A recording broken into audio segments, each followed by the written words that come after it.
आम्ही ना देवकुंड वॉटरफॉलला फिरायला गेलो होतो बरं का, पण तिथे गेल्याच्या नंतर आमच्या सोबत एक असा स्कॅम झाला ना की ज्यानं आमच्या बजेट फ्रेंडली ट्रिपचं अख्खं बजेट झालं. तर नमस्कार मंडळी, मी आहे सुशांत. आता इथे गेल्यानंतर स्कॅम काय झाला माहिती का, त्यांनी एंट्रीच्या वेळेस आमच्याकडून 200 रुपये चार्ज केले. म्हटलं एवढं लांब आले, मागत जाऊ शकत नाही. मग एका 150 मध्ये सेटलमेंट करून आम्ही निघालो पुढल्या ट्रेकला.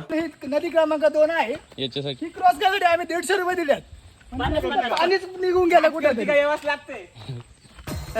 आता देवकुंड वॉटरफॉलचा पूर्ण ट्रॅक आहे ना, हा 6 किलोमीटर आहे आपल्या पार्किंग एरिया पासून. म्हणजे जातानी 6 आणि येतानी 6, म्हणजे पूर्ण ट्रॅक हा 12 किलोमीटरचा होतोय. जातानी एक धरण आहे की ज्याला क्रॉस करायला फक्त एक नाडा लावलेला आहे. बाकी मग इकडे जसा जसा वॉटरफॉल जवळ जवळ येत होता तस आम्ही ना डायरेक्ट पळत सुटलो होतो. आता तुम्ही स्टार्टिंगला जे 200 रुपये देताय ना, ती कशासाठी माहिती का, या बाई हे पूल क्रॉस करण्यासाठी. आता पूर्ण ट्रॅक मध्ये 2 लाकडी पूल आहे आणि 2 लोखंडी पूल आहे. पण हा जो पूल आहे ना, ह्या पुलावरती आलं असं वाटतं काय नाही 200 रुपये दिले ते वसूल झाले, कारण की पुलावर गेल्यावर डायरेक्ट झोका खेळल्यावानी फिलिंग. बाकी मग या 6 किलोमीटरच्या ट्रॅक मध्ये तुम्हाला अशा छोटे मोठे नद्या, नाले, ओढे आणि धबधबे बरेच काय काय पाहायला भेटणार आहे. इकडे आम्ही अजून चाललोय तर तुम्ही बघू शकता काही जण आहे ना रिटर्न पण आले. बाकी मग इकडलं वातावरण वगैरे एकदम क्वालिटी मस्तपैकी जंगलातून जायचं राहते.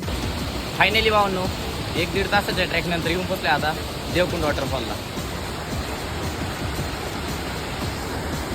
2-1 तासाचा ट्रेक आम्ही 1 ते 1.5 तासात कंप्लीट केल्याच्या नंतर आम्हाला कुठे जाऊन असा काहीतरी व्ह्यू बघायला भेटला. इकडे पोरं लगेच पाण्यामध्ये उतरले होते मजा करायला, पण आपण थांबलो होतो बाहेर फोटो काढायला. भले बॉडी जरा कमी असू द्या, पण एवढ्या पब्लिक देखत फ्लेक्स करणं सोपं नाही. बाकी मग व्हिडिओ आवडला असेल तर लाईक करून पेजला फॉलो करून घ्या, कारण की आपला पुढला व्हिडिओ आहे ना हा डायरेक्ट श्रीमान रायगड वरती येणार आहे.